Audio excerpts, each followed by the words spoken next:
Hello मेरे प्यारे विद्यार्थी, तो कैसे हैं आप? उम्मीद है कि आप सब बहुत ही अच्छे होंगे और अच्छे से अपना पढ़ाई-लिखाई कर रहे होंगे। तो आज की इस वीडियो में हम देखने वाले हैं क्लास 10th के साइंस का चैप्टर कौन सॉरी साइंस में फिजिक्स का हम क्वेश्चन करने वाले। इसमें 25 क्वेश्चन है, ठीक है? 25 क्वेश्चन है और सारे के सारे क्या है, प्रीवियस ईयर क्वेश्चन है और सारे के सामने क्या है, ईयर लिखा हुआ है। और यहाँ पे जो भी क्वेश्चन है सारे के सारे इंपॉर्टेंट यहाँ पे देख सकते हैं। 2014 में, 17 में और 20 में 3 बार क्वेश्चन को रिपीट किया गया है। तो ये वीडियो काफ़ी इम्पोर्टेंट है, 3 बार पूछा गया और इसमें जो भी क्वेश्चन है, सारे एक से अधिक बार ही पूछे गए हैं। 25 क्वेश्चन है और 25 क्वेश्चन आप कितना क्वेश्चन सही करते हो, आप हमको कमेंट में बता देना, ठीक है? तो चलते हैं हम अपने क्वेश्चन की तरफ। हमारा फर्स्ट यहाँ पे क्वेश्चन देख सकते हैं आप, क्या है? बोल रहा है, चुंबकीय क्षेत्र का एसआई मात्रक क्या होता है?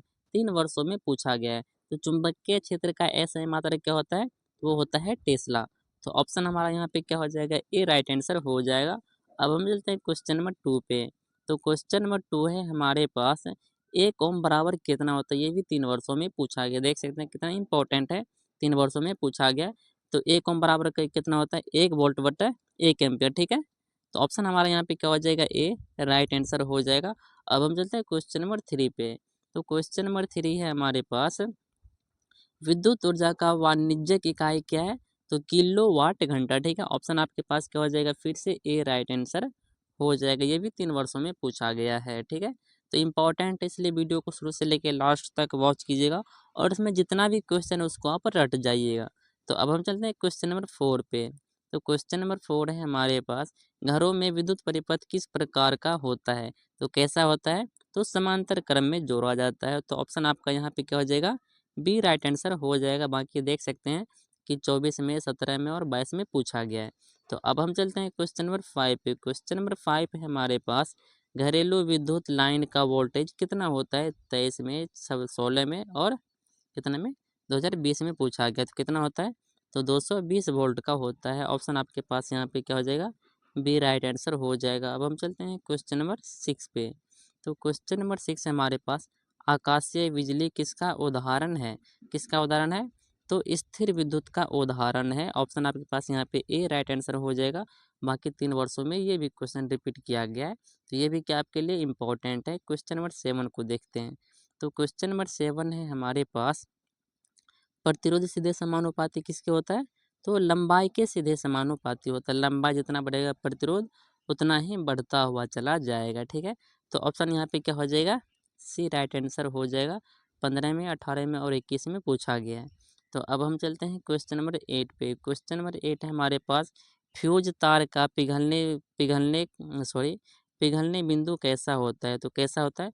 तो बहुत कम होता है। कैसा होता है? बहुत कम होता है।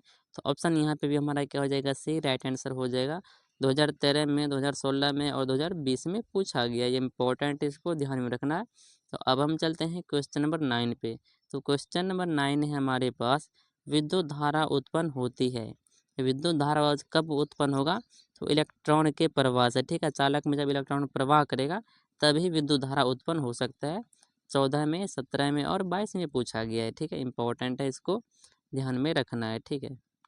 और यहाँ पे 25 क्वेश्चन टोटल तो कितना है? 25 और सारे के सारे क्या है? इम्पोर्टेंट है।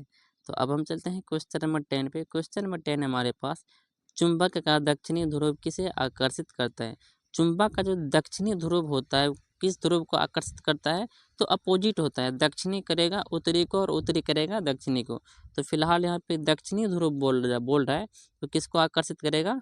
तो उत्तरी ध्रुव को आकर्षित करेगा। तो ऑप्शन हमारा यहाँ पे बी राइट आंसर हो जाएगा। अब हम चलते हैं क्वेश्चन नंबर 11 पे। तो क्वेश्चन नंबर 11 हमारे पास, विद्युत मोटर किस सिद्धांत पर कार्य करती है? ठीक है? तो विद्युत मोटर किस सिद्धांत पर कार्य करता है? तो चुंबकीय बल के सिद्धांत पे, ठीक है? किसके बल पे? चुंबकीय बल के सिद्धांत पे। तो आंसर हमारा यहाँ पे क्या हो जाएगा? ए राइट आंसर हो जाएगा। अब हम चलते हैं किस पे? क्वेश्चन नंबर 12 पे। क्वेश्चन नंबर 12 है हमारा, विद्युत परिपथ में तार गर्म क्यों होता है? तार गर्म क्यों होता है? तो प्रतिरोध के कारण, ठीक है? उस प्रतिरोध के कारण यदि लिखता तो वो और बेहतर होता। तो प्रतिरोध के कारण क्या होता है? परिपथ का तार गर्म हो जाता है। 2014 में, 17 में और 21 में 3 वर्षों में रिपीट किया गया है। तो अब हम चलते हैं क्वेश्चन नंबर 13 पे। बोल रहा है कि डायनमो डायनमो किसे बदलता है? ये भी 3 वर्षों में रिपीट किया गया है, ठीक है? तो डायनेमो किस में बदलता है? तो डायनेमो जो है यांत्रिक ऊर्जा को विद्युत ऊर्जा में चेंज करता है। तो ऑप्शन हमारा यहाँ पे क्या हो जाएगा? सी राइट आंसर हो जाएगा। तो अब हम चलते हैं क्वेश्चन नंबर 14 पे। तो क्वेश्चन नंबर 14 हमारे पास पृथ्वी का चुंबकीय ध्रुव कहाँ मिलता है? कहाँ मिलता है? भौगोलिक ध्रुव के पास मिलता है। कहाँ पे? भौगोलिक ध्रुव के पास मिलता है। तो आंसर यहाँ पे हमारा क्या हो जाएगा? बी राइट आंसर हो जाएगा। अब हम चलते हैं क्वेश्चन नंबर 15 पे। तो क्वेश्चन नंबर 15 हमारे पास एक जूल किसके बराबर होता है? ठीक है, और ये क्वेश्चन क्या इंपॉर्टेंट है, कितना होता है?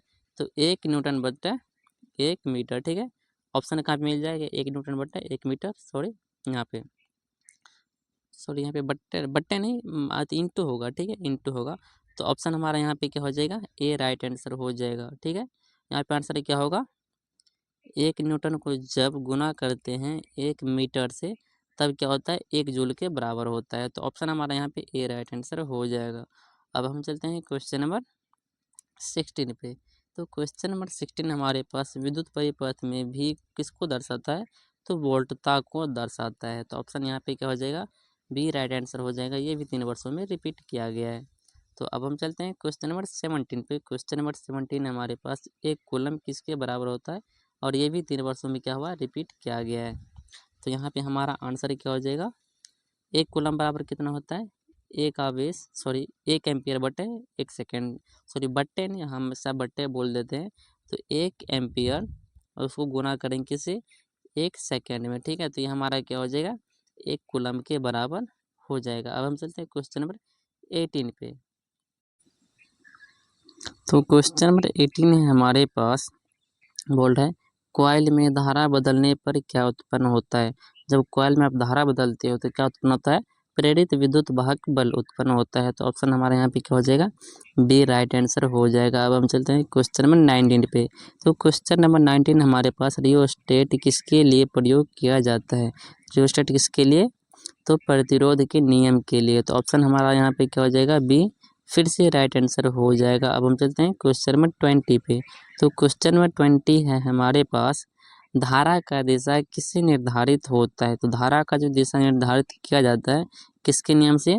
तो फ्रैंकलिन से। ठीक है, फ्रैंकलिन। ऑप्शन आपका क्या हो जाएगा? डी यहाँ पे राइट आंसर हो जाएगा। सॉरी, किसने निर्धारित किया? ठीक है, और ये भी 3 वर्षों में पूछा गया, तो इम्पोर्टेंट है। अब हम चलते हैं क्वेश्चन नंबर 21 पे। तो 21 का क्वेश्चन हमारे पास, समांतर क्रम में कुल प्रतिरोध क्या होता है? तो जब समांतर क्रम में जोड़ते हैं तो क्या होता है? घटता है। ठीक है, और यहाँ से इसका अपोजिट भी याद रखिएगा। अब बढ़ेगा कब? और बढ़ेगा कब? तो श्रेणी क्रम में। ठीक है, श्रेणी क्रम में बढ़ता और समांतर क्रम में क्या होता है? घटता। यहाँ से दोनों याद रखिएगा, 3 वर्षों में ये भी पूछा गया, हो सकता है इस बार श्रेणी क्रम का दे दे। ठीक है, तो श्रेणी क्रम में जब ऐड करेंगे तो कुल प्रतिरोध का मान क्या हो जाएगा? बढ़ जाएगा। तो अब हम चलते हैं क्वेश्चन नंबर 22 पे। तो 22 का हमारा क्वेश्चन है, बिजली के बल्ब में कौन सी गैस भरी रहती है? उसमें निष्क्रिय गैस भरा हुआ रहता है। तो ऑप्शन में देखेंगे तो निष्क्रिय गैस यहाँ पे कौन है? तो वो हो जाएगा आर्गन। आपका बी क्या हो जाएगा? राइट आंसर हो जाएगा। और हीलियम भी क्या है? तो वो भी निष्क्रिय गैस है, उसको भी आप चूज कर सकते हो, पर ऑप्शन में नहीं है। तो अब हम चलते हैं क्वेश्चन नंबर 23 पे। 23 का बोल रहा है, एसी का पूरा फुल फॉर्म क्या? एक होता है एसी करंट, एक होता है डीसी डायरेक्ट करंट, और एसी का मतलब होता है अल्टरनेटिंग करंट। ठीक है, तो अल्टरनेटिंग करंट का यहाँ पे ऑप्शन बी आपका क्या हो जाएगा? राइट आंसर हो जाएगा। ठीक है, तो अब हम चलते हैं क्वेश्चन नंबर 24 पे। तो 24 का क्वेश्चन है, कॉइल में लोहा का टुकड़ा डालने पर क्या होता है? तो चुंबकीय क्षेत्र उत्पन्न होता है। तो ऑप्शन आपके पास क्या हो जाएगा? बी राइट आंसर हो जाएगा। अब हम चलते हैं क्वेश्चन नंबर 25 पे। मापी गई दूरी की इकाई, दूरी की इकाई सिंपल में पूछ रहा है, 3 वर्षों में पूछा गया है। तो दूरी का इकाई क्या होता है? तो दूरी को हम किस में मापते हैं? तो मीटर में मापते हैं। तो यहाँ पे हमने टोटल कितना क्वेश्चन किया है? तो 25 क्वेश्चन किए हैं, जिसमें सारे के सारे क्या हैं? प्रीवियस ईयर क्वेश्चन है, और सारे के सारे मोस्ट इंपॉर्टेंट है, इसलिए उसको ध्यान में रखना है। यदि वीडियो आप शुरू से लेकर लास्ट तक वॉच किए हैं तो आप 25 क्वेश्चन में कितना क्वेश्चन सही किए हैं आप हमको कमेंट में बताइएगा, और जो क्वेश्चन आप गलत किए हैं उसको सही करने का प्रयास कीजिए और उसको याद कर लीजिए। बाकी वीडियो को दोस्तों में शेयर कीजिएगा। यदि चैनल पर यदि आप नए हैं तो चैनल को सब्सक्राइब भी कर दीजिएगा। तो मिलते हैं अगले क्वेश्चन के साथ अगले वीडियो में, तब तक के लिए धन्यवाद।